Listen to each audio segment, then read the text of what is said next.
ونعوذ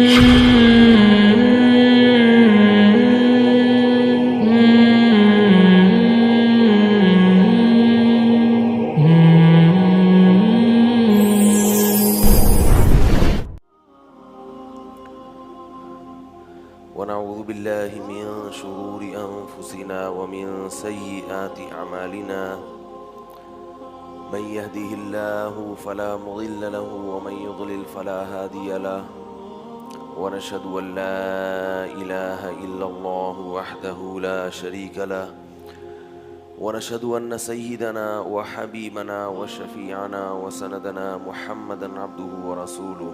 اس کو تھوڑا سا پیچھے کر دیں، اس کو تھوڑا سا. آج رمضان المبارک کا آخری جمعہ ہے اور آخری روزہ ہے.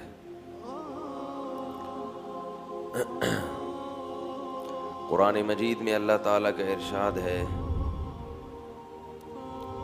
یا ایھا الذین آمنوا کتب علیکم الصیام کما کتب علی الذین من قبلکم لعلکم تتقون.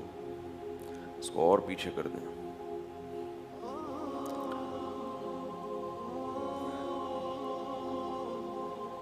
کہ اے ایمان والو تم، اس کو بند ہی کر دیں میرا خیال ہے.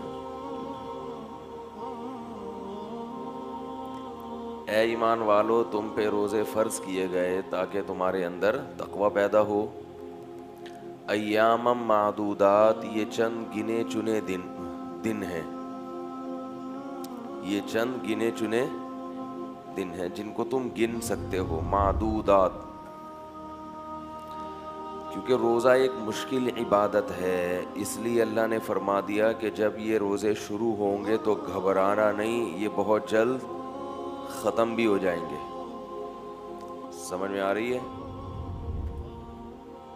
معدودات کا مطلب بھائی تھوڑے دن ہیں، گھبرانا نہیں، رکھ لینا، بہت جلد. لمبا چوڑا سیٹ اپ نہیں چلے گا. تو وہ لوگ جو روزے رکھتے ہیں ان کے لیے خوشخبری کہ بھائی تھوڑی سی مشقت اٹھائی اور اب پھر کھانے پینے کی چھٹی ملنے والی ہے. اور جنہوں نے یہ سوچ کے نہیں رکھے کہ یہ بڑی ٹینشن ہے روزہ رکھنا، کون بھوک اور پیاس کو برداشت کرے گا، تو ان کے لیے آج کا دن ذلت کا دن ہے. کہ دیکھو کتنے لوگوں نے رکھے، بالآخر گزر گئے نا، نہ وہ مرے نہ بے ہوش ہوئے، نہ ان کا کوئی کام اٹکا. سارے کام چلتے رہتے ہیں روزے میں بھی انسان کے، بلکہ زیادہ ہی ہو جاتے ہیں. تو ایام معدودات فرمایا چند گنے چنے دن ہیں، ہمت کر کے رکھ لو، گزر جائیں گے، پتہ بھی نہیں چلے گا. جنہوں نے رکھے وہ آج انشاءاللہ مطمئن ہوں گے، اللہ کا شکر ادا کریں گے کہ اللہ نے 30 کی گنتی پوری کر دی. بعض جگہوں پہ 29 ہوا ہے. اس میں خوب مسئلہ سمجھ لیں. پشاور کے بعض علاقوں میں آج عید ہے، لوگوں کی کالز بہت زیادہ آتی ہیں پوچھنے کے لیے ہم اعتکاف توڑ دیں، عید منائیں، روزے رکھیں. دیکھو شریعت میں اس قسم کا اختلاف و انتشار شریعت پسند نہیں کرتی. جہاں بھی ایسا کوئی معاملہ ہو جہاں دو رائے ہو سکتی ہوں تو اسلام کا یہ اصول ہے کہ پھر اسلام حکومت کو اختیار دیتا ہے کہ حکومت گواہیاں لے گی، کس کی گواہی کو رد کرنا ہے، کس کو قبول کرنا ہے. یہ اتھارٹی کس کے پاس ہے؟ گورنمنٹ کے پاس. گورنمنٹ کا فیصلہ پھر حرف آخر ہوگا. یہ حکومت جس کمیٹی کو متعین کرے. یہ ہر سال ایک ٹینشن چلی آ رہی ہے ہمارے ملک میں. کل اتنے سخت میسیجز آئے ہیں میرے پاس کہ ہلال کمیٹی کو ہم نے سینکڑوں گواہیاں دی، مفتی منیب نے کسی گواہی کو قبول نہیں کیا. جو لوگ بھی فلکیات کے علم سے تھوڑی سی شد بدھ رکھتے ہیں انہیں پتہ ہے کہ گواہی قبول کر لینا اس میں اس کا نہیں ہے کہ جو بھی اٹھ کے گواہی دے آپ اس کی گواہی. جہاں کئی لاکھ لوگ رہتے ہوں ان میں 100-150 لوگوں کے لیے جھوٹی گواہی دینا کوئی مسئلہ نہیں ہے. 70 گواہیاں، 80 گواہیاں. مطلع جب صاف ہوتا ہے تو کھلی رویت ہونی چاہیے. میں چند سوال پوچھتا ہوں, کسی پہ طنز مقصد نہیں ہے, کیونکہ یہ بیان ہوتا ہے نا تو طنزیہ میسیجز آتے ہیں. کچھ لوگ اس کو لسانیت کا مسئلہ بنا لیتے ہیں, عصبیت کا مسئلہ بنا لیتے ہیں, کراچی پشاور کا مسئلہ بنا لیتے ہیں. ایسا نہیں ہے, اس کو اس پر نہ لے کے جائیں آپ. میں چند سوالات اکثر اٹھاتا ہوں کہ دیکھو بھائی, میں نے خود کئی بار اس کا مشاہدہ کیا. پشاور میں جو ہمارے شاگرد ہیں ان سے کہا, بسا اوقات ایسا ہوا ہے کہ پشاور میں عید ہوئی ہے اور عید کی جو شام آئی ہے اس دن بھی چاند نظر, بولو بھائی, نہیں آیا.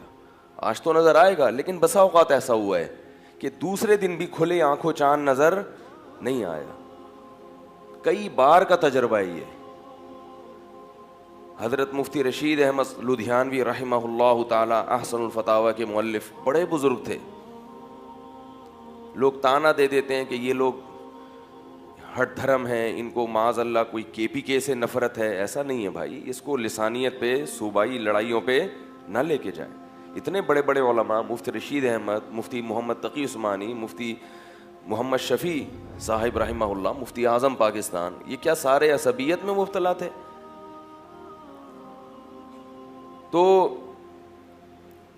حضرت مفتی رشید احمد صاحب رحمہ اللہ تعالیٰ کے شاگرد, بہت قریبی, ان کے خلیفہ مجاز بھی ہیں, وہ کہتے ہیں میں کئی سال پرانی بات ہے کہ میں وزیرستان میں تھا اور عید کا دن تھا وزیرستان میں. وہ چونکہ ماہر فلکیات بھی ہیں, انہوں نے بتایا کہ میں نے وہاں علماء کو جمع کیا اور میں نے کہا کہ آج بھی آپ کے ہاں چاند نظر نہیں آئے گا. جس دن عید کا دن ہے نا, کہا کہ آج بھی آپ کے ہاں چاند نظر نہیں آئے گا. اور سب کو میں غروب آفتاب کے وقت لے گیا اور واقعی کسی کو بھی نظر نہیں آیا. پھر وہاں ایک عالم نے کہا کہ میں نے 20 سال کے عرصے میں اپنی آنکھوں سے کبھی بھی چاند نہیں دیکھا, گواہیوں پہ فیصلہ کیا ہے, خود سے کبھی نہیں دیکھا. تو یہ کیسی گواہیاں ہیں کہ کبھی بھی شہر میں علی الاطلاق رؤیت کبھی بھی نہیں ہو رہی. بھائی دیکھو, کبھی تو ایسے ہوتا ہے کہ 4 آدمیوں کو نظر آتا ہے, پورے شہر کو نہیں آتا, ہم مانتے ہیں, لیکن کبھی ایسا بھی تو ہوتا ہے کہ پورے شہر کو نظر آ جاتا ہے. میں اہل پشاور سے بہت ہی محبت سے ایک سوال کروں گا, اس کو غلط رخ پہ نہ لے کے جائیں, کہ کیا آپ کبھی ایسا ہوا کہ کراچی میں عید نہ ہو, آپ کے ہاں عید ہو اور کھلے آنکھوں آپ سب کو چاند نظر آ گیا ہو؟ کبھی بھی ایسا نہیں ہوا. مخصوص علاقوں سے مخصوص لوگ گواہی لیتے ہیں اور وہ مخصوص لوگوں کی گواہی کی بنیاد پہ فیصلہ کیا جاتا ہے. تو ہمیشہ ایسا کیوں ہو رہا ہے, اور بعض دفعہ ایسا کیوں ہوتا ہے کہ اگلے دن بھی چاند نظر نہ آئے؟ کئی بار بعض لوگ یہ بحث اٹھاتے ہیں کہ فلکیات پر مدار نہیں ہے, رؤیت پر ہے, دیکھنے پر ہے.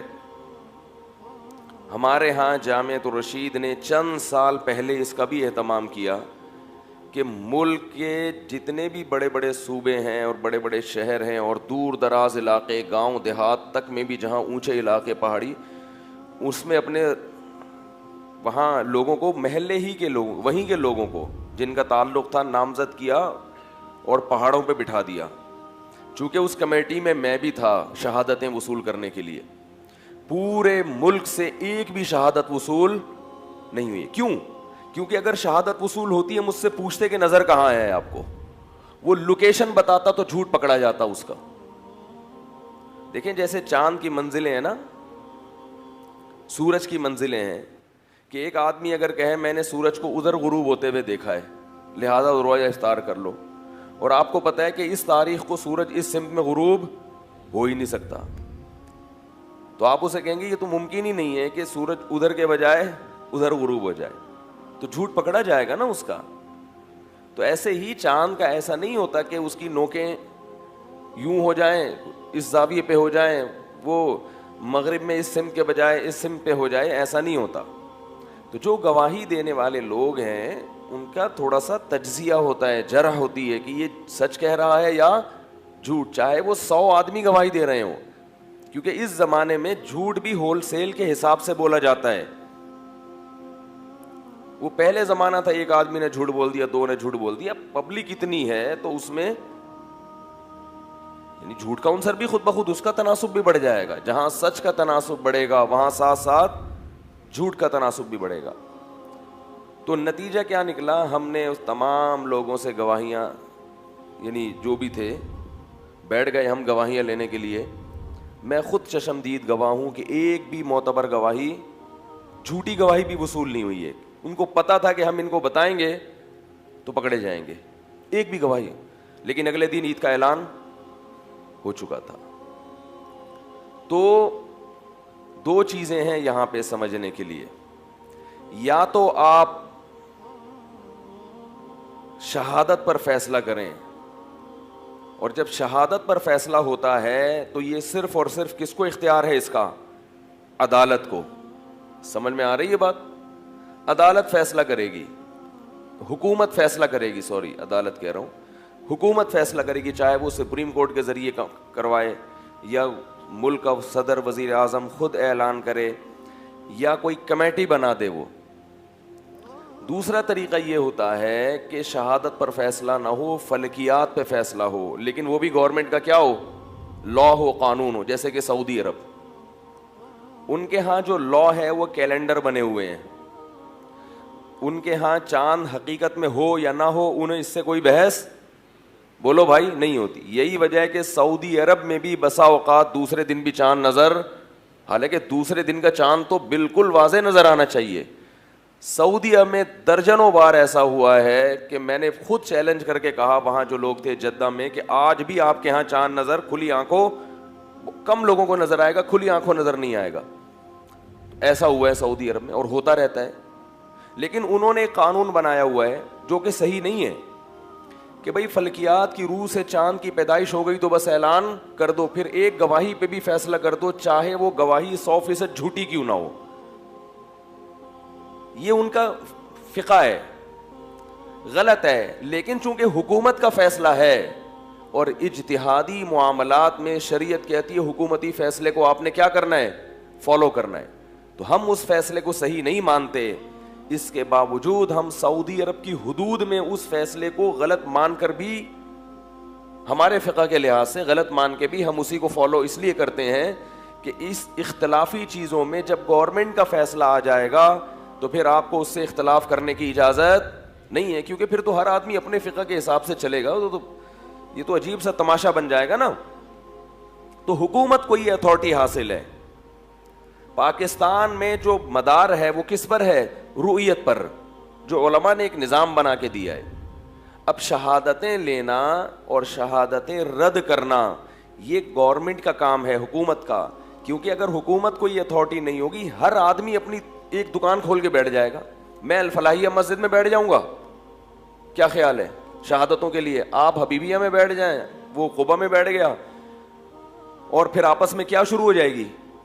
جنگ. چاند نہیں ہے وہ کہے گا ہے, وہ کہے گا انڈا موڑ پہ عید ہوگی, اور جناب گلشن اقبال میں رمضان ہوگا, اور ڈیفنس میں عید ہوگی, اور ایک گلی میں عید, دوسری گلی میں ایک کہے گا ناظم آباد والا میں ڈیفنس کو فالو کرتا ہوں, لہٰذا ناظم آباد میں پورے میں روزہ ہوگا لیکن ایک گلی میں عید ہوگی. یہ تماشا بنے گا جو کہ بن رہا ہے. تو گواہیاں لینا اور گواہیاں رد کرنا یہ اتھارٹی کس کو ہے بھائی؟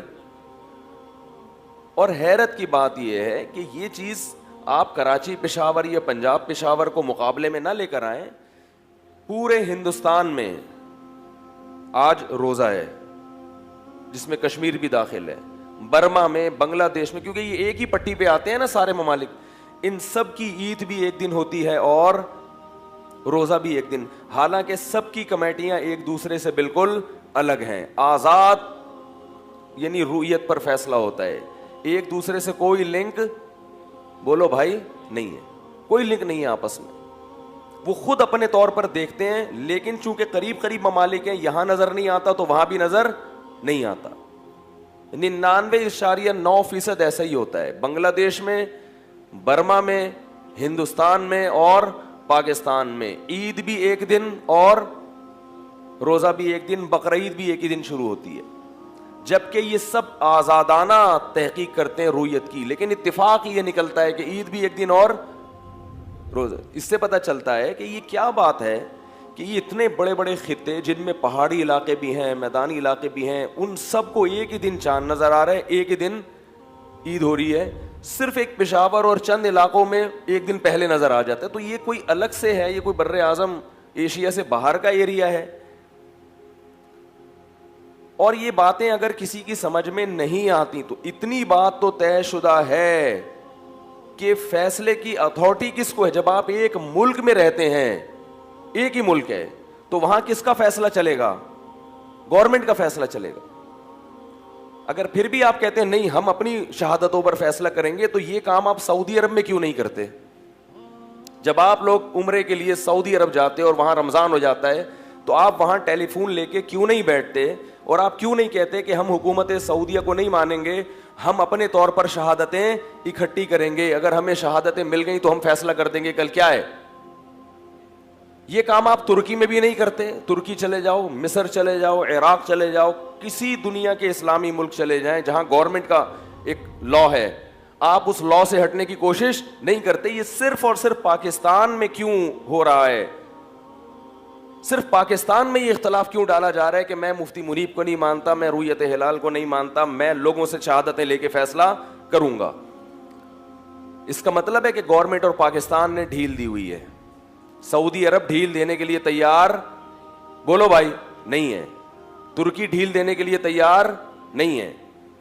مجھے پتا ہے کہ اس بیان کے بعد فتنہ پرست جو بعض لوگ, سب نہیں, میں یہ نہیں کہہ رہا جو میری رائے سے اختلاف کریں وہ غلط ہیں, اختلاف ہر ایک کو کرنے کی اجازت ہے, لیکن اللہ کے بندو لب و لہجہ صحیح رکھ. اتنے غلط قسم کے میسیجز آئے ہیں, ایس ایم ایس, اتنے غلط قسم کے, اور اس کو عصبیت اور لسانیت پر لے کے جاتے ہیں. یہ عصبیت اور لسانیت کا مسئلہ نہیں ہے. تو جامعۃ الرشید میں جو فلکیات سے متعلق شعبہ ہے یا دارالفتہ سے متعلق شعبہ ہے, اس میں پشاور کے علماء بھی ہیں, یعنی باجوڑ وغیرہ کے صوبہ, یعنی کے پی کے علماء بھی ہیں. وہ بھی یہ کہہ رہے ہیں کہ یہ کیا ہے, سیٹ اپ غلط ہے. اس لیے یہ علماء کا متفقہ فتویٰ ہے کہ پشاور والے حضرات کے لیے آج روزہ رکھنا کیا تھا, لازم تھا. ان کے لیے عید منانے کی شرعن اجازت. ہم یہ نہیں کہہ رہے کہ جنہوں نے عید منا لی وہ جہنم میں جائیں گے, یہ فتوے ہم نہیں لگا رہے. ہماری رائے کے مطابق آج پورے ملک پر روزہ رکھنا لازم ہے. کسی شخص کو الگ سے اجازت نہیں ہے کہ وہ رؤیتیں شہادتیں لے کر باقاعدہ خود سے فیصلہ کرے. فقہا بیان کرتے ہیں کہ اگر کسی شخص نے اپنی آنکھوں سے رمضان کا چاند دیکھا, یہ فقہا نے مسئلہ بیان کیا, اپنی آنکھوں سے, حکومت نے اس کی شہادت کو رد کر دیا, تو عوام پر اس کی شہادت حجت نہیں ہے. البتہ صرف اس کی اپنی ذات میں اس کی شہادت حجت ہے. وہ اکیلا روزہ رکھے گا, دوسرے اس کو فالو نہیں کریں گے, کیونکہ اس کی شہادت کو کیا کر دیا گیا ہے, رد کر دیا گیا ہے. بات آ رہی ہے سمجھ میں؟ تو اگر کسی کو ایسے چاند نظر آتا ہے تو اپنے طور پر وہ اخفل طریقے سے روزہ بھی رکھ لے, ٹھیک ہے نا, رمضان کا آغاز کر دے, لیکن اس کی شہادت دوسروں پر حجت نہیں ہے. کیونکہ ایسا نہیں ہے کوئی بھی وہاں سے اٹھے مجھے چاند نظر آیا, کوئی وہاں سے اٹھے مجھے چاند نظر آیا, کوئی وہاں سے اٹھے مجھے چاند نظر آیا. ایسے ملک میں اختلاف اور انتشار ہوتا ہے. ہمارے شیخ مفتی رشید احمد صاحب رحمہ اللہ تعالی فلکیات کے بہت بڑے ماہر تھے. انہوں نے بھی اس کا اہتمام کیا تھا کہ کے پی کے میں جا کے کہ بھئی یہ ایک دن پہلے کیسے ہو رہا ہے حساب کتاب. یہ تجربہ وہ خود بھی کر چکے ہیں. بڑے بزرگ تھے, بڑے عالم تھے. فرماتے ہیں کہ میں ایک دن بیٹھا شہادتیں لینے کے لیے, تو جب شہادتیں آئی ہیں میں نے ان کو پرکھا تو ایسی جگہوں پہ چاند دیکھا گیا جہاں فلکیات کی روح سے چاند نظر آنے کا امکان تھا ہی نہیں. اب آپ کہ میں فلکیات کو نہیں مانتا, تو کیوں نہیں مانتے بھائی؟ آپ فجر کی نماز جو پڑھتے ہیں تو کیا دیکھتے ہیں کہ صبح صادق ہوئی؟ یہ نقشے بنے ہیں نا ماہرین فلکیات نے کہ اس وقت عصر ہے, اس وقت ظہر ہے. آپ کو یقین ہے کہ یہ جو ٹائم لکھا ہے اس وقت سورج غروب ہو جائے گا, افطار کا وقت ہو جائے گا, لہذا کوئی بھی پہاڑ سے جھانکنے کی کوشش, سائنسدانوں پہ اعتماد کیا, علماء پہ اعتماد کیا. بھائی یہ جب لکھا ہے تو اس کا مطلب اس وقت سورج غروب, کیونکہ یہ کیلکولیشن غلط نہیں ہو سکتی. ایسے ہی چاند کی بھی کیلکولیشن ہے, وہ غلط نہیں ہو سکتی. ہاں یہ ضرور ہے کہ چاند ہو اور بادلوں کی وجہ سے نظر نہ آئے تو ہم فیصلہ کریں کہ کل عید نہیں ہے, وہ ایک الگ. لیکن اتنا فلکیات سے پتہ چل جاتا ہے کہ چاند کی رؤیت ممکن بھی ہے یا نہیں ہے, دیکھنا ممکن بھی ہے یا نہیں ہے. اس وقت اتنے بج کے اتنے منٹ پہ چاند یہاں ہوگا اور اتنے بج کے اتنے منٹ پہ وہ غروب ہو چکا ہوگا اور اس کی یہ زاویہ ہوگا. اب ایک آدمی الٹا چاند بتا رہا ہے. وہ حضرت ہی کا واقعہ ہے کہ ایک آدمی نے بتایا کہ میں نے چاند دیکھا ہے, گواہی دی. فرمایا کیسے؟ اس کی نوکیں کس سمت کو ہیں. اس نے نوکیں جس زاویے کو بتائیں اس زاویے میں چاند کی نوکیں اس دن ممکن تھی نہیں. تو بھائی بہت کچھ الٹا پلٹا ہو جاتا ہے. اور اگر میں یہ عرض کر رہا ہوں کہ بالفرض شہادت ہوئی بھی ہے, دیکھا بھی ہے, تو شریعت اس بارے میں حکومت کے غلط فیصلے کو صحیح مانتی ہے اور آپ کے صحیح فیصلے کو غلط مانتی ہے. نہیں آ رہی بات سمجھ میں؟ یہاں اس چاند کی رویت کے معاملے میں حکومت کا غلط فیصلہ صحیح ہے اور آپ کا صحیح فیصلہ غلط ہے. صحیح وہ جس کو اللہ صحیح کہے, شریعت صحیح کہے, غلط وہ ہے جس کو شریعت غلط کہے. انتظامی معاملات میں ہمیں کس کو فالو کرنے کا حکم ہے؟ گورنمنٹ کو فالو کرنے کا حکم ہے. تو اس لیے یہ ایک مسئلہ ہر سال پھٹا, اتنے بیچارے لوگ کنفیوز ہیں. پشاور میں ہی میرے پاس کالز آ رہی ہیں, ایک گھر میں روزہ رکھ رہا ہے ایک آدمی, وہی ادھر دوسرے نے عید منا رہا ہے. تو یہ لوگوں کو جو اختلاف و انتشار میں ڈالا گیا ہے, تو کیا یہ اختلاف و انتشار اسلام میں پسندیدہ ہے؟ آپ گن پوائنٹ پہ اپنی شہادتیں کیسے کسی کو وہ کروا سکتے ہیں کہ زبردستی؟ اور ویسے بھی آپ دیکھیں کہ پاکستان میں کئی سالوں کے بعد جا کے 30 روزے ہوئے ہیں. میں تو نوٹ کر رہا ہوں, بہت عرصہ ہو گیا. ہمیں یاد ہے بچپن میں ایسا ہوتا تھا کہ ایک رمضان 30 کا ہو گیا, دوسرا 29 کا, 2 29 کے اکٹھے آ گئے تو پھر 2 30 کے اکٹھے آ گئے. یہ کیا ہے؟ گن پوائنٹ پہ دباؤ ڈلوا کے نا کہ میں ہو گیا چاند, ہو گیا چاند, ہو گیا چاند, ہو گیا چاند. رویت ہلال کمیٹی کے چیئرمین پہ اتنا شدید دباؤ ہوتا ہے. جو گواہی دینے والے لوگ ہیں نا, وہ گواہی دیتے نہیں ہیں, گواہی کو کیا کرتے ہیں؟ مسلط کے مانو. شاید اس کا یہ نتیجہ ہے کہ کئی سالوں کے بعد جا کے آج ہم 30 روزے رکھ رہے ہیں, 30 روزے رکھ رہے ہیں آج ہم. تو یہ خود اس بات کی دلیل ہے کہ بھائی آج 30واں روزہ ہے. ورنہ اتنے سالوں سے 29 اپنے باپ دادا سے پوچھیں, وہ بھی کہیں گے یار ایک دفعہ 30 کا ہو جاتا ہے, کبھی کیا ہو جاتا ہے, کبھی 2 اکٹھے 30 کے آ گئے, کبھی 2 اکٹھے 29 کے. ایسا نہیں ہوتا کہ مسلسل 29 پھر 29 پھر 29 پھر 29 پھر 29 پھر 29, پھر کئی عرصے کے بعد جا کے وہ بھی 30 کا ہے مگر اس میں اختلاف ہو گیا کہ یہ بھی 30 کا. تو بھائی اتنے عرصے کے بعد جا کے تو کیا ہوتا ہے؟ تو یہ سب دلائل ہیں جن کے ہم ان حضرات وہاں جو مخصوص علماء ہیں ان کے عزت اور احترام کے ساتھ, ہم سے زیادہ علم والے ہوں گے, ہم سے زیادہ تقوی والے ہوں گے, لیکن ان کی عزت اور احترام کے ساتھ کہ بھائی اللہ کا واسطہ, جیسے آپ ہمارے لیے قابل احترام ہیں تو دوسرے علماء پورے ملک کے, جس میں KPK کے بھی علماء ہیں, وہ بھی ہمارے لیے کیا ہیں؟ قابل احترام ہیں. تو ان کے فیصلے کو آپ حجت مانیں. ان کی تحریریں ہیں, ان کے جو فتاوی ہیں وہ یہی ہیں کہ گورنمنٹ کے ہوتے ہوئے کسی اور کا فیصلہ معتبر نہیں ہوگا. تو یہ جو ہے ایک کچھ بات عرض کرنی تھی تاکہ ایک مسئلہ, لوگوں کی کالز آ رہی ہیں تو کالز نہ آئیں بلکہ سیدھا سیدھا ایک بات چلی جائے کہ بھئی آپ نے, ہاں یہ ضرور ہے کہ لڑائی نہ کرے انسان. میں نے جیسے بتایا 30واں روزہ ہے, آپ نے رکھ لیا. اگر کوئی روزہ نہیں رکھ رہا, ان علماء کو فالو کر رہا ہے, تو بحث مباحثہ, لڑائی نہ کی جائے کہ تم غلط ہو, تم نے یہ کیا, تم نے یہ کیا. بھائی ان کی رائے ہے, ان کو آپ چلنے دیں. ہم سے جو پوچھے گا ہم یہی بتائیں گے کہ آپ کے لیے حکومتی قانون کی خلاف ورزی جائز نہیں ہے, کیونکہ پشاور بھی پاکستان میں داخل ہے اور اہل پشاور کو الحمدللہ اس پہ فخر ہے کہ ہم کیا ہیں؟ پاکستانی ہیں. تو اس حساب سے چلنا چاہیے. لیکن لڑائی جھگڑے کی چندہ ضرورت, 10 عیدیں ہو جائیں لیکن آپس میں گریبان ایک دوسرے کا نہ پکڑا جائے اور طنز نہ کیا جائے, تو بھی یہ کم درجے کا ایک مسئلہ ہے بنسبت اس کے کہ عید ایک ہو اور اس دن کیا ہو؟ پٹے بازی ہو رہی ہو, لڑائی ہو رہی ہو. تو جو بھی اس تقریر کو سنیں گے ان سے گزارش ہے کہ سن کے سمجھ لیں, آ جائے ٹھیک ہے, نہیں سمجھ میں آئے کوئی بات نہیں. ہر چیز ہر ایک کی سمجھ میں آنا بھی ضروری نہیں, اور ہر چیز کو ہم سمجھانے کی صلاحیت رکھتے بھی نہیں ہیں. تو بس جیسے چل رہے ہیں چلتے رہیں. اور ایک آخری بات, جہاں اتنی باتیں ہوئی ہیں, کہ محرم بھی ہمارے ساتھ ہوگا, محرم کا چاند ہمارے ساتھ نظر آتا ہے, سفر کا چاند ہمارے ساتھ نظر آتا ہے, ربیع الاول, حتیٰ کہ پہلی شعبان بھی کب ہوگی؟ جب ہماری پہلی شعبان ہے تو پورے کے پی کے میں پہلی شعبان. جب ہماری 28 شعبان ہوتی ہے, کے پی کے میں بھی 28 شعبان, اور اس وقت رویتیں شہادتیں شروع ہو جاتی ہیں. حالانکہ 28 شعبان کے بعد چاند نظر, بولو بھائی, آ ہی نہیں سکتا. تو پورا سیٹ اپ ہمارے ساتھ چل رہا ہے. صرف عید میں اور بقرعید میں اور رمضان میں آپ الگ سیٹ اپ چلاتے ہیں, تو یہ خود اس کی علامت ہے کہ یہ سیٹ اپ صحیح, بولو بھائی, نہیں ہے یہ سیٹ اپ صحیح. اللہ تعالیٰ ہمیں سمجھنے کی توفیق عطا فرمائے. اور یہ ہمارے ملک سے اختلاف, چلو ایک ملک میں روزہ ہو, ایک ملک میں عید ہو, یہ سمجھ میں آ سکتا ہے. ایک ہی ملک کے ایک ہی شہر میں کوئی عید منا رہا ہے, کوئی جناب روزے رکھ رہا ہے. ایک ہمارے دوست تھے, وہ کے پی کے میں ہی رہتے ہیں, اپنا ہی واقعہ بتا رہے تھے, ماشاء اللہ پٹھان ہے ہمارے, بڑی اچھی دوستی ہے ان سے. اپنا واقعہ بتا رہے ہیں, کہہ رہے ہیں میں کراچی سے چلا, آخری روزہ تھا یہاں پہ. جب میں چلا کے پی کے میں ایک گاؤں میں پہنچا تو وہاں عید تھی. یعنی یہاں سے ایک دن پہلے نکلے, جب وہاں پہنچے نا تو وہاں کیا تھی؟ یہاں روزہ تھا اور وہاں کیا تھی؟ عید.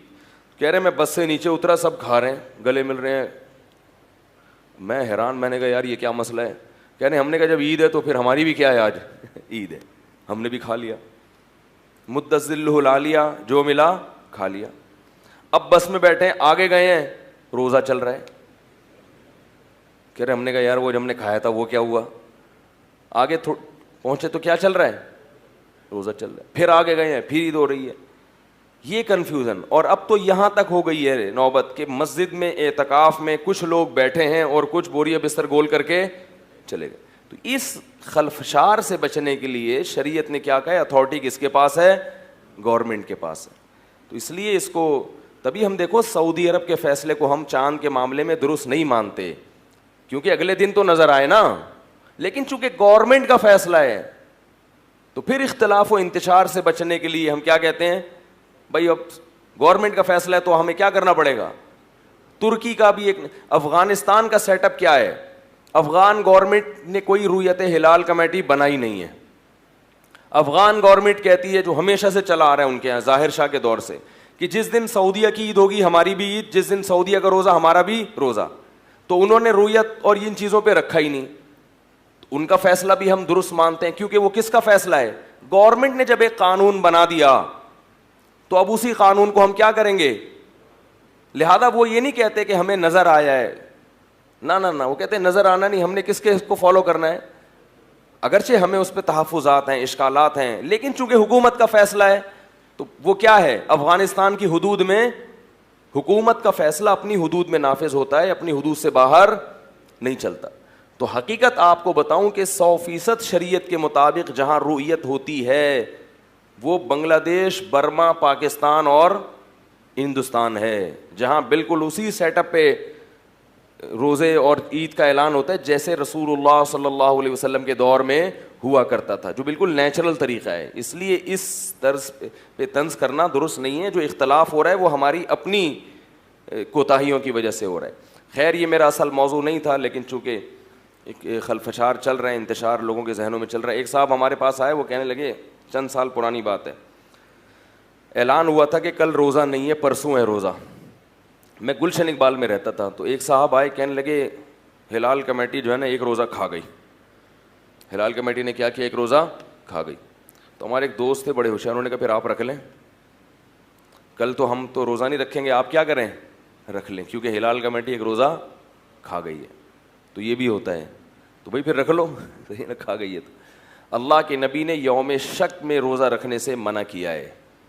اگر آپ کو تردد ہے کہ کل روزہ ہے یا نہیں ہے اور اعلان نہیں ہوا, تو آپ نے احتیاطاً بھی نہیں رکھنا, تاکہ لوگوں کو کنفیوز نہ کریں آپ. بس جب نہیں ہے تو نہیں ہے. خیر یہ تو باتیں تھیں. تو میں جو بیان کر رہا تھا, اس بیان میں نے یہ عرض کیا کہ اللہ نے فرمایا کہ رمضان کے روزے رکھو, ایام معدودات, تھوڑے دنوں کی کیا ہے پریشانی. یہ پریشانی ہمیشہ نہیں چلے گی, پورے سال یا 6 مہینے 4 مہینے کی بات نہیں ہے, چند گنے چنے دن. اور وہ دن بھی اتنی تیزی سے گزرتے ہیں کہ پتہ چلتا ہی نہیں اور گزر گئے. اب اس کے بعد اللہ نے عید کا دن رکھا ہے. پہلی بات تو یہ دیکھیں کہ آج آخری روزہ بھی ہے اور آخری جمعہ بھی ہے. آج اور 30ویں روزے میں ایک فائدہ یہ ہوتا ہے کہ پتہ ہوتا ہے کہ کل کیا ہے, کل عید ہی ہے. 29ویں میں کنفیوژن ہوتی ہے کہ ہو سکتا ہے آج آخری ہو سکتا ہے کل آخری. تو شیطان کیا کرتا ہے, کہتا ہے کل توبہ کر لینا کیونکہ ممکن ہے کہ کل بھی روزہ ہو. تو بھائی آج اللہ تعالیٰ سے گڑ گڑا کے اپنے گناہوں کی معافی مانگ کہ اللہ جو ہم سے کوتاہی ہوئی ہمیں معاف کر دے. آئندہ انشاءاللہ ہم زندگی شریعت کے مطابق گزارنے کی کوشش کریں گے, جو رمضان کا اصل مقصد ہے. لعلکم تتقون, اللہ فرماتے ہیں کہ روزے رکھو تاکہ تمہارے اندر تقوی پیدا ہو. اگر ہمارے اندر تقوی پیدا نہیں ہوا تو روزے تو ہو گئے مگر مقصد حاصل نہیں ہوا. بات آ رہی ہے سمجھ میں؟ تو اللہ نے پھر اس کے بعد کیا رکھا ہے, عید کا دن رکھا ہے. یہ عید بھی خود اسلام کا ایک بہت بڑا معجزہ ہے. دیکھو جتنے بھی غیر مسلم ہیں ان کے جو تہوار ہوتے ہیں نا خوشی کے, اس میں انہیں عید منانی پڑتی ہے, خوشی منانی پڑتی ہے. خوش ہونے کی کوئی ریزن ان کے پاس موجود نہیں ہوتی. سمجھ رہے ہو؟ مثلاً عیسائی 25 دسمبر کو عید مناتے ہیں اور دلیل یہ دیتے ہیں کہ اس دن حضرت عیسیٰ علیہ السلام پیدا ہوئے تھے. قطع نظر اس سے کہ یہ بات صحیح ہے غلط ہے, ہم مان لیتے ہیں پیدا ہوئے تھے, تو وہ تو ہو گئے تھے نا, آج تھوڑی پیدا ہو رہے ہیں. بھئی آپ کے لیے آج کا دن تو خوشی کا دن نہیں ہے نا, کیونکہ آج کوئی نئی چیز تو نہیں مل رہی, وہ تو جو نعمت تھی وہ ہو گئی ختم. آپ یہ کہیں اس نعمت کے اثرات تو باقی ہیں, تو اثرات تو 26 دسمبر کو بھی ہیں, 27 دسمبر کو بھی ہیں, جنوری میں بھی ہیں, اور بولو یہاں جنوری کے بعد کیا آتا ہے, فروری میں بھی ہیں. تو وہ اثرات جو ہیں نعمت کے وہ تو بہرحال باقی ہیں. تو یہ ایک ایسی خوشی ہے جو خوش ہوتا نہیں ہے, سوچ سوچ کے خوش ہونا باقاعدہ پڑتا ہے کہ آج عیسیٰ علیہ السلام اچھا پیدا ہوئے تھے, سبحان اللہ پیدا ہوئے تھے بھائی, پیدا ہوئے تھے, خوشی کی. یہ نیچرل خوشی نہیں ہے. نیچرل خوشی وہ ہوتی ہے کہ اس وقت آپ کو کوئی نعمت مل رہی ہو. پرانی خوشی کو یاد کر کے انسان خوش ہوتا ہے مگر اس کے لیے کوئی دن متعین نہیں ہے, وہ تو جب بھی یاد تازہ ہوگی خوش ہوگا. آپ کو اللہ نے اولاد دے دی, بڑے عرصے کے بعد آپ کو بیٹا پیدا ہوا 21 جنوری کو. اب آپ جس دن پیدا ہوا ہے 21 جنوری, اس دن تو خوش ہوں گے, 22 کو بھی خوش ہوں گے کہ پیدا ہوا ہوا ابھی تک ہے, مرا نہیں. 23 کو بھی خوش ہوں گے, بچے کو جب بھی دیکھیں گے کیا ہوں گے آپ. لیکن اگلا سال جب 21 جنوری آئے گی اس دن الگ سے کوئی خوشی نہیں ہوگی, کیونکہ کسی نعمت کا تجدد نہیں ہوا, تجدید نہیں ہوئی, کوئی نئی نعمت ملی نہیں ہے. پرانی والی نعمت باقی ہے, تو وہ آج نہیں, وہ تو کل بھی باقی تھی, وہ تو پرسوں بھی باقی تھی نا. اس لیے سالگرہ کی جو خوشی ہے نا, یہ خوشی ہوتی نہیں ہے, ٹروپی ڈرامہ ہے. یہ خام خامے کیک کھانے کا ایک بہانہ ہے کہ چلو جی خوش ہو جاؤ. تو جتنے بھی غیر مسلموں کے تہوار ہیں, ہندوؤں کا دیکھ لو, یہودیوں کا دیکھ لو, آپ ان پہ تحقیق کریں گے ان کے پاس خوش ہونے کی کوئی چیز ہوتی نہیں ہے. سیلیبریٹ کرتے ہیں بتکلف, خوش ہونے کی کوشش کرتے ہیں کہ بھئی آج یہ ہوا تھا تو چونکہ ہوا تھا لہذا خوشی مناؤ. مسلمان کو جو اللہ نے 2 تہوار دیے, ایک تو ایک نہیں دیا بلکہ کتنے دیے ہیں, 2. دوسروں کی ایک عید ہوتی ہے, ہماری کتنی ہے, 2 ہیں, اور صرف 2 ہی ہیں. بعض لوگ عید الفطر اتنے جوش و خروش سے نہیں مناتے جو اللہ نے باقاعدہ ہمیں دی ہے, جس پر پوری امت کا اجماع ہے. اس کے علاوہ جتنی عیدیں جو خود سے بنائی ہوئی ہیں ان کو اس سے بھی زیادہ جوش و خروش سے مناتے, اور 15-20 دن 1 مہینہ پہلے سے منانا شروع کر دیتے ہیں. یہی فرق ہے سنت میں اور خود ساختہ چیزوں میں. کرو گے تو اس میں آپ سنت سے کیا نکل جاؤ گے, آگے نکل جاؤ گے, سنت کو کراس کر دو گے آپ. تو میں یہ عرض کر رہا ہوں کہ دیکھو عید الفطر اور عید الاضحیٰ یہ 2 خوشیاں ایسی ہیں کہ اگر اللہ ہمیں یہ نہ کہتے نا کہ یہ خوشی کے دن ہے پھر بھی خوشی ہوتی. کیوں؟ 1 مہینہ کھانے پینے کی چھٹی تھی, 1 مہینے سے ہم نے صبح ناشتہ, بھائی وہ جو ٹائم ہے نا 3:30 بجے, وہ کوئی کھانے کا ٹائم نہیں نوالا اترتا منہ سے. اب صبح سحری والوں نے دعوت کی تھی, کھایا جا رہا تھا. رات کو ہم نے 12 بجے کھانا کھایا, پھر بیٹھے ہیں, پھر بھی ٹھوس رہے ہیں کہ یار نہیں کھایا تو سارا دن کیسے گزرے گا. پانی زبردستی ٹھوس رہے ہوتے ہیں کہ یار بھر لو, بعد میں پینے کو. کسی نے بڑا اچھا واٹس ایپ پہ میسج بھیجا کہ بھائی جتنا مرضی سحری میں پانی پی لو نا, شام تک جمع نہیں رہے گا. جتنی جسم کو ضرورت ہوگی یہ پانی استعمال ہوگا, باقی سب پیشاب بن کے نکل جائے گا. تو یہ جو ٹھوس رہے ہوتے ہیں نا سحری میں, اس نیت سے کہ شام تک پیاس نہیں لگے گی, ایسا کچھ نہیں ہے. وہ تو جتنا استعمال اس وقت ہونا ہے ہو جائے گا, باقی سارا کیا ہوگا, وہ تو ضائع ہوگا. تو اس نے بڑا اچھا کام کیا, بڑی اچھی بات کی اس نے بولا کہ بھائی یہ جو اتنا پانی پیتے ہو نا, تو یہ سوچ لیا کرو یہ پیٹ ہے, یہ تربیلا ڈیم نہیں ہے. یہ ہمارا پیٹ ہے, یہ یعنی لوگوں نے سحری کے وقت میں پیٹ کو تربیلا ڈیم بنایا ہوا ہوتا ہے. اس میں اتنی جگہ نہیں ہے کہ آپ 6 گلاس پی لیں. تو جتنا میدا گنجائش دے گا اتنا ہی پی سکتے. لیکن پھر بھی ہم احتیاطاً کیا کر رہے ہوتے ہیں, یار کوئی بات نہیں, پیشاب بن کے نکل جائے, تسلی تو ہو جائے گی کہ یار پیا ہے. تو وہ کوئی نیچرل ٹائم نہیں ہے, نہ کھانے کا ٹائم ہے نہ پینے کا. 1 مہینے سے راتوں کی نیندیں خراب ہو رہی ہیں, صبح اٹھتے ہیں کتنی ٹینشن ہے, اور یہ اللہ کے لیے ہے. صبح اٹھتے ہیں اور پھر کیا کرتے ہیں, روزے دار لوگ کھاتے ہیں, بس کھاؤ. بدہضمی بھی ہو جاتی ہے بعض دفعہ, غلط ٹائم پہ کھا لیا اور کھایا بھی زیادہ. اور جس نے کھایا تو وہ تھے مدذل العالیہ, جو ملا کھا لیا. دامت برکاتہم العالیہ, جو سامنے آیا کھا لیا, تو خوب کھا لیا. اب جو اصل ٹائم تھا ناشتے کا, جس کے ہم عادی ہیں, اس ٹائم پہ نہ آفس میں آپ کا کام کرنے کا دل چاہے گا. جو صبح آفس جاتے ہیں ان کی حالت دیکھو بیچاروں, چائے کے عادی ہیں, کچھ لوگ گٹکے کے عادی ہیں, کچھ پان کے عادی ہیں, کچھ نسوار کے عادی ہیں, کچھ سگریٹ کے عادی ہیں. وہ تمام چیزیں ختم. پھر جو شوگر لیول ڈاؤن ہونا شروع ہوتا ہے ظہر تک. لنچ یاد آتا ہے, یار اس وقت ہم کیا کیا کرتے تھے, کیسا دوپہر کا کھانا آدمی تسلی سے کھاتا ہے نا. بھوک لگتی ہے دوپہر کو, بڑی ٹائٹ بھوک لگتی ہے. جس کی صحت اچھی ہو نا, اس کو دوپہر کو بھوک بہت سخت لگتی ہے.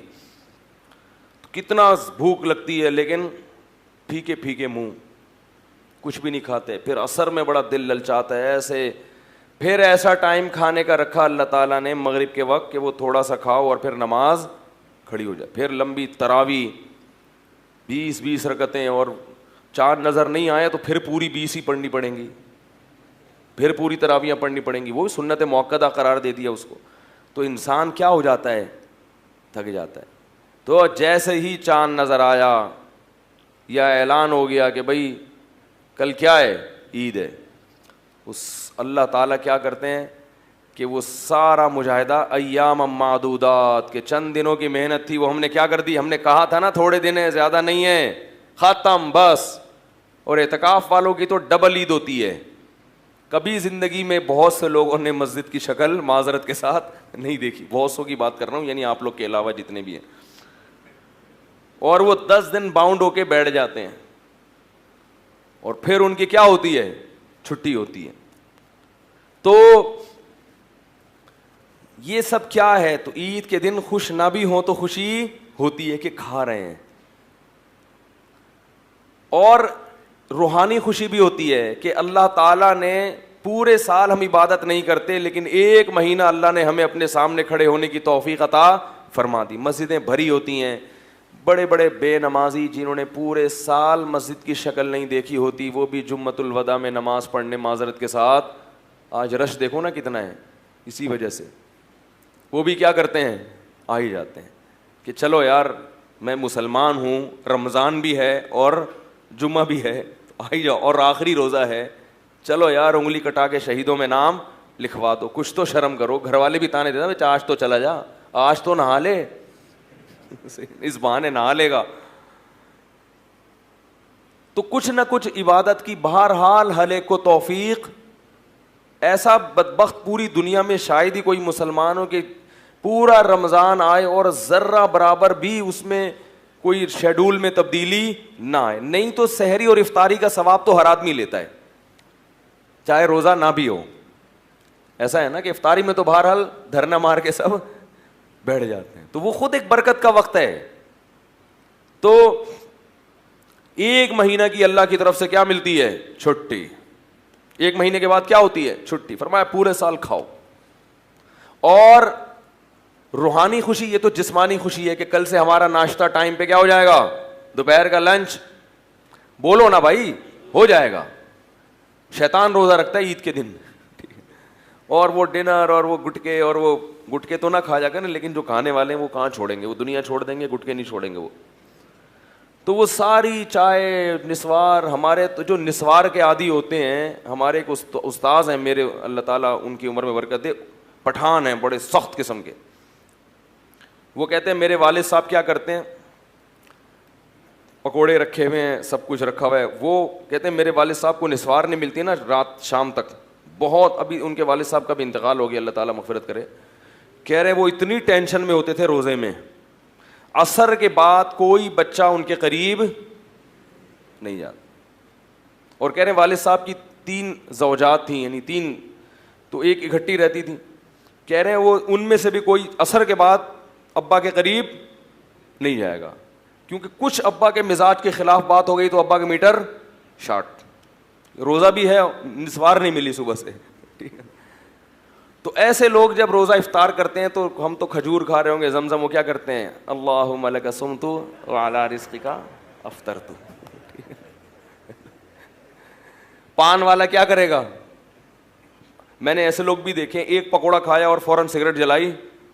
وہ کہتے ہیں یار ہمیں پانی نہیں چاہیے, ہمیں کیا چاہیے. اس لیے یہ تمباکو, کیفین, یہ نیکوٹین اس لیے منع کیا جاتا ہے, یہ کسی کام کا نہیں رہتا آدمی.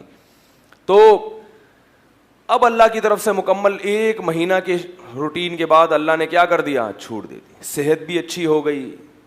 روزہ کیا ہے؟ جسم کی زکوٰۃ ہے. پورے سال پتہ نہیں کیا اٹرم پٹرم کھا کھا کے جو معدے میں جتنے کھانچے وانچے فالتو میں بھر گئے تھے, تو روزے میں کیا ہوتا ہے, معدہ وہ چیزیں ہضم کرنا شروع کر دیتا ہے. جو کچرا وچرا پڑا تھا نا اسکریپ میں, جتنا مال پڑا ہوا تھا, وہ اس نے اسکریپ کو کیا کر لیا, کام میں لگا دیا. روزہ رکھنے سے کینسر کی بیماری دور ہو جاتی ہے, بہت سارے فائدے ہوتے ہیں. آنکھوں نگاہیں تیز ہو جاتی ہیں, جسم نتھر جاتا ہے, معدے کو کم کھانے کی عادت ہو جاتی ہے. سب سے بڑا ہمارے ساتھ مسئلہ یہی ہے کہ کم کھانے کی عادت ہمیں ہے نہیں. کم کھانے کی عادت پڑو کم, اور اس کو یہ احساس ہوتا ہے کہ دیکھو کم کھا کے بھی میں کتنا اچھا چل سکتا ہوں. بعض دفعہ سحری میں صرف 2 کھجوریں کھاتا ہے انسان جلدی میں, اور پورا دن نکال لیتا ہے. وہ عام دنوں میں آپ اس کا تصور نہیں کر سکتے. اس سے یہ انسان کو احساس ہوتا ہے کہ میرے لیے اتنا کھانا ضروری نہیں ہے, تھوڑے میں بھی میں بڑے مروں گا نہیں, اتنے آرام سے ہے. ہم کیا کرتے ہیں یار, اگر میں نے 2 پراٹھے نہیں کھائے تو میں تو مر جاؤں گا دوپہر تک. تو اتنا نہیں چاہیے کھانا ہمیں, 2-4 کھجوریں سارا دن چلاتی ہیں, اور رات کا بھی تھوڑا سا کھانا ہمیں صبح تک بڑے آرام سے چلا دیتا ہے. یہ احساس ہوتا ہے. اور روحانی فائدہ کیا, الصوم لی وانا اجزی بہ. نبی نے فرمایا, اللہ کہتے ہیں روزہ میرے لیے ہے, اس کا اجر میں خود دوں گا, فرشتوں سے نہیں دلواؤں گا. میرے لیے بھوک پیاس کو برداشت کیا. تو عید کے دن احساس ہوتا ہے کہ انشاءاللہ آج ہمارے اعمال کا ترازو کافی اللہ کی رحمت سے امید کر کے انشاءاللہ بھاری ہو گیا ہوگا, کیونکہ اللہ شکور ہے, قدردان ہے, تھوڑے پر بہت دیتا ہے. تو اللہ نے اسلام کا ایک رکن ہم سے پورا کروا لیا خیر و عافیت کے ساتھ. شیطان کو ہم پہ غالب آنے نہیں دیا, وہ ہم سے ناغے کروا دیتا روزوں کے. تو اللہ نے ہم سے کیا کیا, ایک نعمت ہم سے پوری کروا لی بہت بڑی. جو اسلام نے 5 ارکان ہیں نا اسلام کے, 5 پائے ہیں جن کے بغیر اسلام کی عمارت کھڑی نہیں ہو سکتی. تو اللہ نے اس سال وہ رکن ہم سے کیا کروا دیا, زندہ کروا دیا, پورا کروا دیا. بہت بڑی نعمت ہے. اس لیے اللہ نے فرمایا لِتُكَبِّرُوا اللَّهَ عَلَىٰ مَا هَدَاكُمْ, تاکہ تم جب روزے رکھو تو پھر عید کے دن اللہ کی کبریائی بیان کرو. لعلکم تشکرون, تاکہ تم شکر کر سکو کہ اللہ اللہ اکبر, تیری بڑائی ہے کہ تو نے ہمیں اسلام دیا, اور تو نے ہمیں ایسا دین دیا جس میں ایسی خوبصورت عبادتیں ہیں, اور پھر تو نے ہمیں اس پر عمل کرنے کی توفیق بھی تھی. یہ خوشی ایسی نہیں ہے جو منانی پڑے, یہ خود بخود محسوس ہو رہی ہوتی ہے. اور یہ ایسی خوشی ہے کہ جب محسوس ہو تو آپ اس کو سیلیبریٹ بھی کریں, بتائیں کہ مجھے محسوس ہو رہی ہے. نبی صلی اللہ علیہ وسلم عید کا دن باقاعدہ منایا کرتے تھے, اچھا لباس, خوبصورت لباس پہن کے, اور آپ صلی اللہ علیہ وسلم عید کی نماز سے پہلے کھجوریں تناول کرتے تھے, حالانکہ اس وقت آپ کا کھانے کا معمول نہیں تھا, لیکن عید کے دن صبح اٹھ کے کھایا کرتے تھے. کیوں؟ یہ بتانے کے لیے کہ آج ہمارا روزہ نہیں ہے, آج وہ کیا ہو گیا ہے, ختم, لہذا ہم اللہ کی نعمت سے لطف اندوز ہوں گے. آج ہم کیا کریں گے, کھائیں گے. حالانکہ ہمارے نبی کو کھانے پینے میں رغبت, بولو بھائی, نہیں تھی. عید کے دن باقاعدہ کیا کر رہے ہیں, اور نماز سے پہلے کھا کے آ رہے ہیں, پہلے کھاؤں گا پھر کیا کروں گا, نماز پڑھنے جاؤں گا. بقرعید میں ایسا نہیں کرتے تھے آپ, بقرعید میں دیر سے کھاتے تھے. عید کے دن کیا ہے, صبح اٹھ کے کچھ تناول کرنا ہے کہ آج ہمارا روزہ نہیں ہے, آج محنت اور مشقت کا دن نہیں ہے. تو نبی نے تو چند کھجوریں کھائی تھیں, ہم کیا کھا لیتے ہیں ایک دم سے جو بریکیں. میں تو حیران ہوتا ہوں, صبح بھی چاٹ, پھر وہ اتنے بڑے بڑے شیر کے ڈونگے پی گئے, پھر تھوڑی دیر میں کھانا آ رہا ہے. ابے بھائی ایک کھاؤ, لیکن اس کا یہ مطلب تو نہیں ہے کہ کبھی زندگی میں کھانے کو ملا ہی نہیں, آپ کو ملتا رہے گا انشاءاللہ, کھائیں ضرور. جب انسان بھوکا رہتا ہے نا تو معدہ ایک دم سے پھر کھانا ہضم نہیں کر پاتا, وہ پھر خراب ہو جاتا ہے, تو وہ اس کا بھی تھوڑا سا خیال کرنا چاہیے. بہرحال اللہ نے ہمیں یہ خوشی کیا دی جو ہمیں منانی نہیں پڑتی, باقاعدہ خوشی محسوس ہوتی ہے. اور روحانی بھی ہے کہ اللہ نے گناہوں کو معاف کیا. سارے نہیں بھی معاف ہوئے ہوں گے تو کچھ تو ہو گئے ہوں گے نا. خوش قسمت تو وہ ہیں جن کو پوری توبہ کی توفیق مل گئی, نہیں تو کچھ تو کم ہوا. بھائی اتنے روزے رکھے ہیں, ٹھیک ہے بدماشیاں بھی ہیں, لیکن یہ بھی تو ہے نا قیامت میں. اگر فرشتے کہیں گے تو نے یہ کیا, تو نے یہ کیا, نالائق تو اس دن فلم دیکھ رہا تھا, تو اس دن یہ کر رہا تھا, تو ہم کہیں گے اللہ یہ بھی تو ہے, روزہ بھی تو رکھا ہوا تھا رمضان میں, تراویح بھی تو پڑھ رہا تھا, تو کچھ تو کم ہوگا نا. جہاں گناہوں کی سزا ہے وہاں نیکیوں کی جزا بھی تو ہے, کچھ تو تخفیف ہوگی. اگر رمضان نہ ہوتا تو صرف گناہ ہی گناہ ہوتے, نیکیاں ہمارے پلڑے میں یا تو ہوتی نہیں یا بہت تھوڑی ہوتی.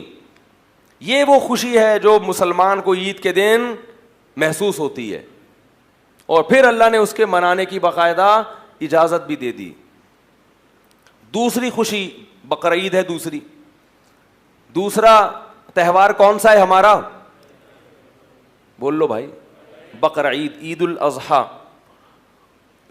عید الفطر میں بھی دو خوشیاں, جسمانی بھی اور روحانی بھی. جسمانی کیا, کھاؤ پیو, اتنے عرصے ویسے تو روز کھاتے ہیں لیکن عادی ہو جاتے ہیں. جب آپ کو چھٹی دے دی جائے نا تو پھر زیادہ مزہ آتا ہے کھانے کا. مجھے تو ابھی سے کل کا دوپہر کا وہ جو ہے نا سوچ کے پاگل ہو گیا, کیا کھاؤں گا کل دوپہر کو میں کھانے میں, ٹھیک ہے نا, تو سوچ رہا ہوتا ہے. کیونکہ دوپہر کھانے کے بعد جو لیٹو کمر سیدھی کرنے کے لیے تھوڑی دیر نیند کرو, پھر اٹھو, کیسا فریش ہو جاتا ہے آدمی, کیسا فریش ہو جاتا ہے.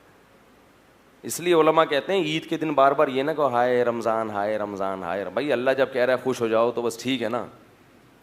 بعض لوگ کہتے ہیں نہیں مجھے تو رمضان ہی چاہیے, رمضان, بس صوفی بننے کی کوشش کرتے ہیں. اعتکاف والوں کو بھی خوشی ہوتی ہے, چھٹی مل گئی, نعیم بھائی سے جان چھوڑ گئی. وہ آپ کے فائدے کے لیے بولتے ہیں اللہ کے بندو. تو کیا ہوا, او ہو شروع سے جا ہی نہیں رہی تھی آواز, چلیں صحیح. دوسرا ہمارا تہوار کون سا ہوتا ہے, عید الاضحیٰ. اس دن بھی دو خوشیاں ہیں, روحانی بھی, اور ایسا کریں یہ مجھے ایسے پکڑا دیں یار, اس کو ہٹا دیں, یہ صحیح ہے. عید الاضحیٰ کے دن بھی روحانی خوشی بھی ہوتی ہے اور جسمانی. جسمانی کیا, دھڑا دھڑ گوشت پیلو تسلی کے ساتھ. کیا خیال ہے, اتنا گوشت پورے سال کھانے کو نہیں ملتا. اتنا گوشت, بکرے کا بھی ہے, گائے کا بھی ہے, دمبے کا بھی ہے, ٹھیک ہے, اور اونٹ کا بھی ہے, اور پھر چانپیں بھی ہیں, پائے بھی ہیں, یعنی ایسا نہیں ہوتا کہ پائے آپ کو نہ ملیں، بھائی بہت ہیں پائے، پائے پائے، سریاں بھی ہیں، اور کٹا کٹ چاؤ، وہ نہیں، وہ مکروہ ہے ہمارے یہاں، کٹا کٹ جو گردے پھیپڑے کا ہوتا ہے، کلیجی بھی ہے، اتنا وافر مقدار میں گوشت، کلو منہا، اللہ فرماتے ہیں رج کے کھاؤ، وَأَطْعِمُ الْبَائِسَ الْفَقِيرَ، اور غریبوں کو بھی رج کے کھلاؤ. تو گوشت دبا کے تسلی کے ساتھ، اتنا تازہ اور اتنا لذیذ، قربانی کے گوشت کی لذت ہی الگ ہے. اتنا گوشت پورے سال، اور گوشت سید الطعام ہے، تمام کھانوں کا کیا ہے؟ بادشاہ ہے. یہی وجہ ہے کہ ہر دعوت میں کیا ہوتا ہے؟ گوشت ہوتا ہے. اگر آپ نے ولیمے کی دعوت کی اور آپ نے بہترین قسم کے دال چاول کھلا دیے کسی کو، وہ مانے گا؟ بولے گا بھائی گوشت کہاں ہے؟ باربیکیو میں گوشت ہوتا ہے، ہر بڑے ہوٹل میں کیا ہے؟ مسلمان گوشت خور ہے، ہندو گوشت نہیں کھاتے، سنے آپ کھانے لگے ہیں واللہ عالم، لیکن مسلمان ہمیشہ سے کیا ہے؟ گوشت خور ہے، کیونکہ گوشت خوراک ہے بھائی، لذت بھی ہے اور پروٹین بھی ہے.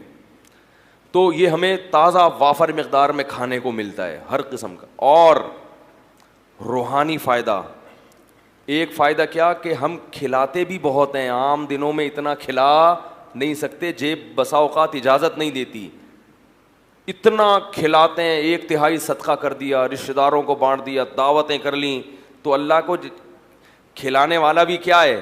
پسند ہے. اور یہاں جو ایک مادی فائدہ یہ بھی رہ گیا کہ عام دنوں میں جب آپ کھائیں گے تو کھانے پہ ثواب نہیں ملتا، ثواب روزے پہ ملتا ہے، لیکن بقرعید کا گوشت کھانا کیا ہے؟ ثواب ہے. اسی وجہ سے بقرعید میں روزہ رکھنا حرام ہے، کیونکہ اللہ تمہاری دعوت کر رہا ہے اور تم اللہ کی دعوت کو ٹھکرا رہے ہو.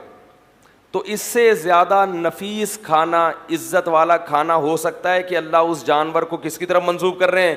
میرا یہ، اور میں تمہیں کھلا رہا ہوں. کھلاتا تو پورے سال اللہ ہے، لیکن اس کی نسبت اللہ نے کس کی طرف کی؟ اپنی طرف، کہ یہ میرا جانور ہے، میرے نام پہ قربان کیا تو مجھے دے دیا، مجھے گفٹ کر دیا ہے، اب میں تمہیں اجازت دیتا ہوں کہ میری اس چیز میں سے تم بھی کھاؤ. آپ کہے میرا روزہ ہے، غضب آئے گا اللہ تعالیٰ کو. تو وہ کھانا بھی معمولی کھانا نہیں ہے، وہ کون کھلا رہا ہے؟ اللہ کی طرف نسبت ہے، اللہ کی ضیافت، اللہ نے میزبانی کی ہے مسلمانوں کی. تو اس کا کیا مزہ ہے بھائی، اس کو تو پھر کباب بنا بنا کے ٹھوسو. اور دوسرا روحانی فائدہ، یہ تو جسمانی فائدے ہو گئے، دوسرا روحانی فائدہ کیا؟ صدقات و خیرات. اور ایک بہت سب سے بڑا فائدہ کیا کہ ابراہیم علیہ السلام کی یاد ہم نے تازہ کر دی، ان کی سنت کو زندہ کرنے کے لیے ہم نے جانور کیا کیا ہے؟ قربان کیا. لہذا ہر ایک بال پر اللہ ہمیں نیکی دے رہا ہے.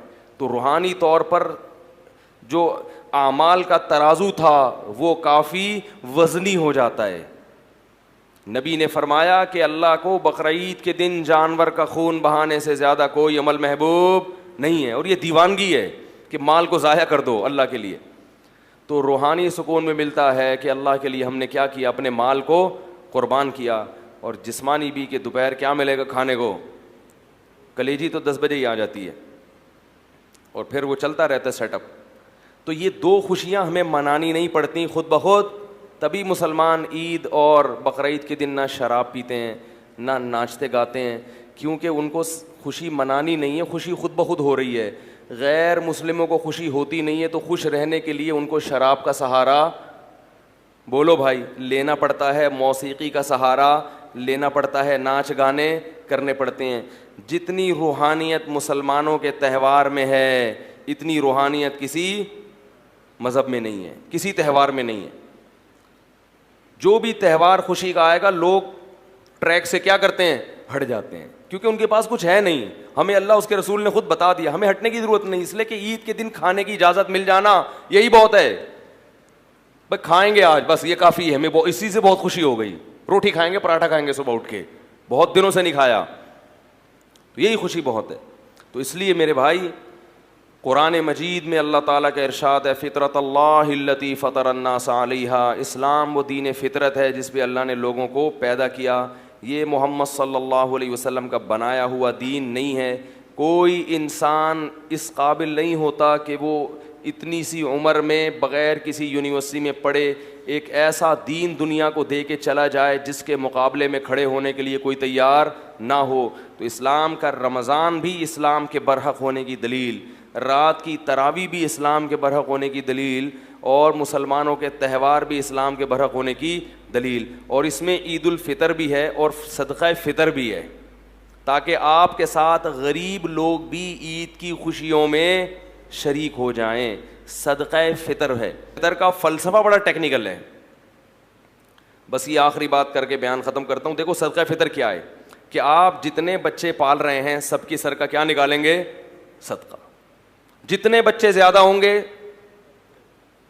صدقہ اتنا ہی زیادہ. اور یہ صدقہ فطر جرمانہ نہیں ہے, شکرانہ ہے, کیونکہ عید میں جرمانے, بولو یار بڑی ٹیکنیکل بات کر رہا ہوں, ٹیکنیکل, یہ کتابوں میں شاید آپ کو نہ ملیں. صدقہ فطر شکرانے کا صدقہ ہے, جرمانے کا ٹیکس نہیں ہے کہ اتنے کیوں ہیں. یہ شکر ہے کہ ماشاءاللہ اتنے ہیں, تو تمہیں اللہ نے تمہارے ذریعے سے اتنے لوگوں کو کھلا رہا ہے, لہذا سب کی طرف سے شکر کے صدقہ نکالو کہ اللہ تو نے میرا ہاتھ اوپر رکھا اور مجھے اتنا کچھ دیا کہ میں اتنے لوگوں کی, اتنے بچوں کو کھلا رہا ہوں. اللہ نے کہا یہ اتنی بڑی نعمت ہے, کیونکہ کھلانا اللہ کا کام ہے, یہ اللہ کی صفت, تو یہ تجھے اللہ نے توفیق دی کہ تو کھلا رہا ہے, لہذا اس کا شکر میں مزید پیسے تجھے جمع کرانے پڑیں گے. تو اس سے فیملی پلاننگ والوں کے نظریات پہ بولو بھائی, وہ کہتے ہیں 2 بچے نعمت ہیں, 2 بچے نعمت ہوتے تو 10 بچوں پہ شکرانہ کم ہوتا, 2 پہ زیادہ ہوتا, کہ اتنی بڑی نعمت صرف 2 ہیں. اللہ نے کہا جتنے بچے ہیں ہر ایک کا شکرانہ الگ سے, کہ اللہ یہ بھی ہے, یہ بھی تو نے مجھے نعمت دی, لہذا اس کا بھی 2.25 کلو گندم یا 2.25, دونوں قول ہیں علماء کے. اے اللہ یہ بھی تو نے مجھے دیا اور میں اس کو کھلا بھی رہا ہوں, تو اس کی طرف سے بھی کیا ہے شکر, کہ تو نے مجھے کھلانے کی توفیق دی. اور ہر سال یہ دوبارہ شکر ادا کرنا پڑے گا کہ اب تک ہیں, سمجھ رہے ہو. تو صدقہ فطر میں ہمیں یہ تصور میں ملتا ہے کہ بڑا خاندان ہوگا تو صدقہ فطر زیادہ ہوگا, کیونکہ اللہ کی نظر میں بڑا خاندان یہ بہت بڑی نعمت. تو امید ہے آپ لوگوں نے ادا کر دیا ہوگا, نہیں کیا تو کر دیجیے گا, بہت ثواب ملے گا انشاءاللہ. اللہ تعالی ہم سب کو عمل کی توفیق عطا فرمائے. سبحانک اللہم و بحمدک, نشہد ان لا الہ الا انت, نستغفرک ونتوب الیک. کل 7:15 بجے عید کی نماز ہوگی انشاءاللہ. صدقہ فطر جو ہے بہتر ہے عید سے پہلے دیں, لیکن عید کی نماز کے بعد بھی جائز ہے, وہ قضا نہیں ہوتا, لیکن ثواب کم ہو جاتا ہے, سمجھ لیں.